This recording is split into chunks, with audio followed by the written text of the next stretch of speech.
accusers, saying, quote, if they believe this man is predatory, he said, they are guilty of allowing him to exist for 40 years. Someone should prosecute and go after them. State Representative Henry joins us now. Thanks so much for being with us. I appreciate it. You believe Roy Moore, clearly. You do not believe these women.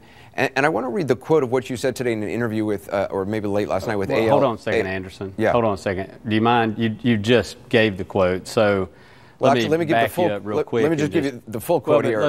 You're not going to give the full quote because you don't know the full quote. You're going to read what was printed, right? Well, from AL.com, let me read what was printed. That's not the... Let me read. If these women were for 40 years had protected a sexual predator, they should be accomplices to whatever crimes have been committed. If you know somebody murdered somebody 40 years ago and you didn't say anything about it, you should be an accomplice to that crime. You have helped cover it up. You have helped keep it from going. Absolutely. Why? See, and this is there's two different things we're talking about, and both of these are in conversations about just the greater world of in which we live. And if you are going to basically protect by your silence a crime, then you're part of that. And what the conversation was really around was the things like the Bill Cosby event or the incidents where he had molested women, paid them to be quiet, went and molested other women, paid them to be quiet, and so on and so forth. And both of these were lengthy conversations. I got to say, though, and if you're going to protect, it sounds like you're if saying you're going that to victims of protect sexual somebody, assault then should be you're part of it. So you're saying victims of sexual assault are accomplices? If you are part of silencing and keeping silence a crime, then you are culpable. So children who have been raped by a priest and never came forward about it, they should be pursued as accomplices to the rape? That's not what we're talking about. Well, that's not we're talking about sexual assault Anderson. of a child. No, what I was talking about were those instances, that specific instance. What you and a lot of the left would like to say is, oh, because he made this one statement, it applies to everything that he believes, and it's just not true. Well, no, that's why we're having you on. If you are a pedophile and you are taking advantage of children, and I hear about it, know about it, trust full well there will be hell to pay if I say that on CNN. Of course, I have no doubt about that. But it does seem, and again, that's why we want you on, and I know you wanted to explain your comments because you got a lot of criticism for it. It does seem like you're saying in this particular case, this was allegedly a 14-year-old girl who had a sexual encounter with Mr. Moore when he was 32 years old. Right? Yeah, supposedly. I mean, that's your comment is supposedly, right? But you're saying, yes, allegedly. If this is true, you're saying she is as culpable as him because she didn't come forward for 40 years, if it's true? No. And that's where the disconnect is. We were talking more along the lines of just in theory of people who are quiet about things that are responsible. And it is disingenuous, in my opinion, for 50-something-year-old women to come forward 4 weeks prior to a major senatorial election. You know, it was one of the 100 most powerful people in the world that we're going to elect in 4 weeks. And 4 weeks out, we have these allegations, that no one in Alabama has heard about. It surfaces. It just reeks of politics, and this is what it really does. This is what kind of bothers me the most, I think, because it actually detracts from actual victims, people who have been molested, who have been assaulted. By politicizing this the way they have, it is going to further quiet anybody that has truly been assaulted, and that's the problem. Well, and I actually, don't know. isn't the thing that's going to quiet people? You don't know, Anderson. Excuse me, sir. You have no idea nor what do the you, truth sir. is. You have no idea. Nor do you. You're taking a stand based on no information. What I have is at least I know one of the individuals, right? Do you know any of them? No, I don't.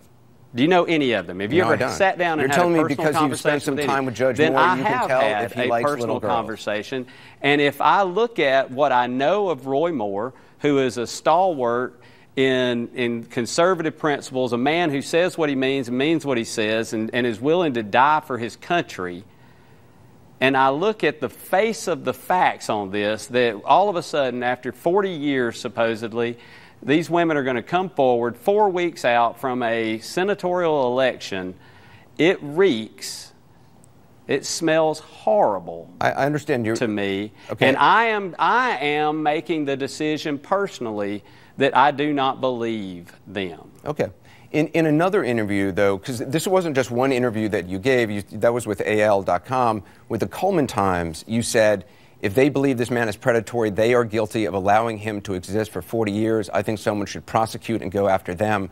That's not hypothetical. And you were talking about and here's these the thing. women, yes? So I had offered to your producer to bring the reporter of the Coleman Times on the show with me tonight and let him explain to you the entire conversation, because that's not what we were talking about. It's not. He didn't portray it the way that it is being taken by you and many of the people on the left. I mean, what amazes me is how many hate mongers there are out there on the left. I'm just reading your quote. Are you saying that quote is not correct? A flower child, oh, we love peace and everybody, until you say something they don't like, and then they're willing to kill you. And that's scary. Are you saying the world quote is we not live correct? in, and part of it is because of things like this, where you and others like you are going to try and demagogue. Well, I don't know who others like me are. I don't know what you're indicating, but I've invited you on. I'm allowing you to speak freely, and I'm questioning you about quotes that you yourself have given in multiple interviews. I understand you're under pressure from this, and you're backtracking from it. I'm not. And that's fine. I'm telling you, the quote is being misconstrued. Okay, so you're not saying that any of these women should be prosecuted because they remain silent, and you're not saying that they are accomplices? No. That if they stayed silent, you're not saying they're accomplices? No. Okay, fair enough. That was not the context of the conversation. Okay. You say that you consider... I realize that, and now the reporter realizes that was the way it was taken, but that's not what was the way it was actually in two interviews, so it's not just one reporter. You consider, though, you said Roy Moore to be a victim. Is that correct?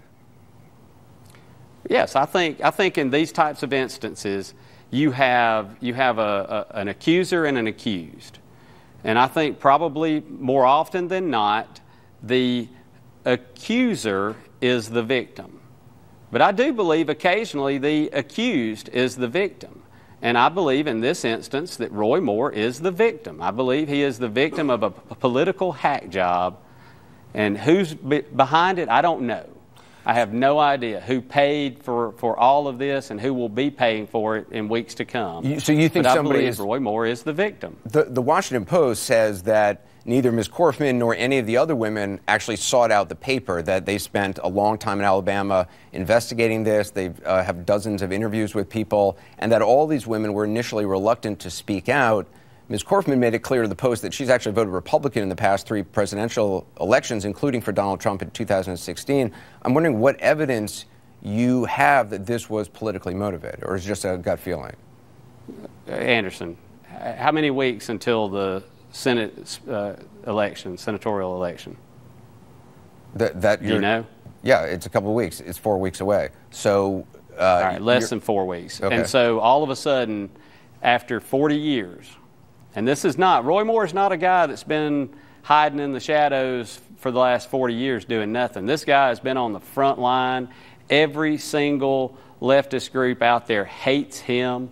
There are people within the right part of the side of the party, the establishment, they hate Roy Moore. I know for a fact if this had been anywhere out there, if he had anything like this in his past, it would have come out by now.